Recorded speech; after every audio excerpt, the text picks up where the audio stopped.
आज हम बात करेंगे मंत्रों से संबंधित जानकारी पे। जैसे कि हमारे पास बहुत सारे लोगों के कॉल्स आते हैं और जिसमें कुछ लोगों का कहना होता है कि गुरुदेव, साधना कौन से मंत्र से प्रारंभ करें, अथवा हम साधना कैसे करें, किसी बीज मंत्र से साधना करें या साबरी मंत्र से साधना करें या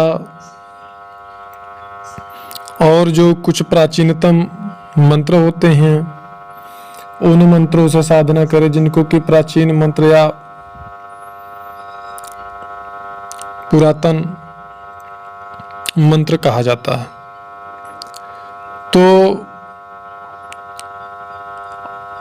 ऐसा इसलिए होता है, पहली बात तो कोई मार्गदर्शक या गुरु जब तक आप तलाश नहीं करेंगे जो आपको ये बता सकें कि आपके लिए क्या करना उचित होगा, क्योंकि सामान्यतया भौतिक जीवन में हमें अपनी जीवन के कौन से पड़ाव पर, स्टेज पर क्या करना चाहिए, कैसे डिसीजन लेना चाहिए जो हमारे लिए हितकर हो, फायदेमंद हो, जब हम यह नहीं कर सकते हैं तो फिर हम आध्यात्म, जो कि बिल्कुल हमारे लिए अनजान होता है एक सामान्य व्यक्ति के लिए, और सोशल मीडिया पर उपलब्ध जानकारी के अनुसार आकर्षित होकर के वह जब कोई साधना करने का निर्णय करता है तो स्वयं वह यह निर्णय कर पाने में समर्थ नहीं होता है कि वह साधना कैसे करे। काफी लुभावनी बातें या अनुभव देख करके साधना करने की जिज्ञासा तो जाग जाती है, इच्छा तो होती है कि हाँ करें, लेकिन वो यह निर्णय करने में असमर्थ होता है कि हमको साधना कैसे करना चाहिए या फिर हमें आध्यात्म में कदम रखने के लिए कौन सी साधना करना हमारे लिए उचित होगा। इसके लिए सबसे पहले हमें एक गुरु का तलाश करना चाहिए। हमारे लिए वही सही है जो हम सोचते हैं, ये जरूरी नहीं है। अगर किसी सदगुरु का तलाश आपने कर लिया तो समझ जाइएगा कि आपका आध्यात्म का जो यात्रा है, आध्यात्मिक यात्रा समझिए, उसी दिन आपका 80% आपका सफलता आपको मिल गई, क्योंकि वह गुरु आपको ये बताएगा कि आपके लिए क्या अनिवार्य है, क्या आपको करना चाहिए, आपको कौन सी साधना करनी चाहिए। वैसे तो सोशल मीडिया पे कोई कहता है साबरी मंत्र बड़े शक्तिशाली होते हैं, तो कोई कहता है बीज मंत्र बड़े शक्तिशाली होते हैं, तो कोई कहता है कि वैदिक मंत्र बड़े शक्तिशाली होते हैं।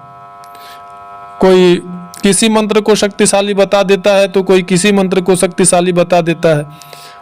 अब ऐसे में आप कंफ्यूज हो जाओगे, आपको कौन से मंत्र की साधना करनी चाहिए, कौन से शक्ति की साधना करनी चाहिए। कोई जिंद की साधना करवाता है तो कोई बैताल की, तो कोई भूत की, तो कोई ब्रह्म राक्षस, कोई पिशाच की, तो कोई कहता है कि नहीं बजरंग बली की साधना करो, तो कोई कहता है आदिशक्ति की साधना करो, तो कोई कहता है अप्सरा की साधना करो। तो जब तक कि आप स्वयं किसी सदगुरु की तलाश नहीं करेंगे, अच्छे मार्गदर्शक की तलाश नहीं करेंगे, तो आप ये निर्णय करने में बिल्कुल सक्षम नहीं होंगे कि आपको करनी कौन सी साधना चाहिए। साधना कौन सी आपको करना आपके लिए जरूरी है या कौन सी करना आपके लिए ज़्यादा हितकर होगा प्रारंभिक साधना के रूप में, ये सिर्फ और सिर्फ आपका गुरु या मार्गदर्शक बता सकता है, जिसको कि आपने जान करके, पहचान करके, तलाश करके अपना गुरु बनाने का निर्णय किया। क्योंकि गुरु भी बनाने के लिए किसी को भी गुरु बना लेना, जल्दबाजी में निर्णय लेना खतरे से खाली नहीं होता है। अगर गुरु बनाना है तो पहले जानिए, समझिए कि हाँ ये इनके सानिध्य में जो साधक हैं, जो शिष्य इनके हैं, आखिर में उनको कैसी अवस्था प्राप्त, अच्छी अवस्था प्राप्त है कि नहीं है, कैसी अवस्था प्राप्त है, कितना सफलता वो प्राप्त कर चुके, तब वो आपको पता चलेगा कि हाँ इनको हमें गुरु बना लेना चाहिए या फिर नहीं बनाना चाहिए। तो स्वयं से कोई निर्णय कभी मत करिए, पहली बात। दूसरी बात, अगर आपने सदगुरु का तलाश कर लिया तो जो सबसे महत्वपूर्ण है कि कभी भी गुरु से अपने ये मत कहिए कि हमको ये साधना करना है, हमको ये साधना करवाइए, क्योंकि अगर आप अपने मन से साधना करेंगे तो फिर गुरु का कोई मतलब नहीं है, तब आप गुरु के पास मत जाइए। स्वयं निर्णय करिए, स्वयं साधना प्रारंभ करिए। अगर आप एक सदगुरु का तलाश कर चुके हैं तो फिर आपको सिर्फ उतना ही करना है जो कि वो आपको आदेश दे।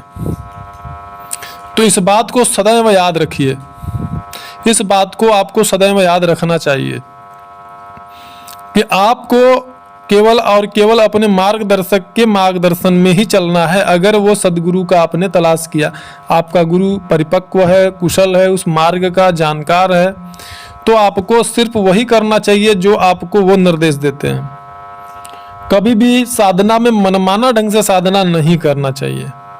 और अगर आध्यात्म में आपको प्रारंभिक स्थिति में आप हैं और आध्यात्म में जाना चाहते हैं तो फिर पूरा का पूरा जिम्मेदारी आपके गुरु का होगा।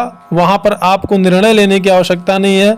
अगर आपको जो उन्होंने आदेश दिया कि हाँ तुम्हें ये साधना करनी चाहिए तो फिर बस आपको आंख बंद करके वही साधना करनी चाहिए। उसमें अपनी अकल का प्रयोग नहीं करना चाहिए इस निर्णय को लेने में।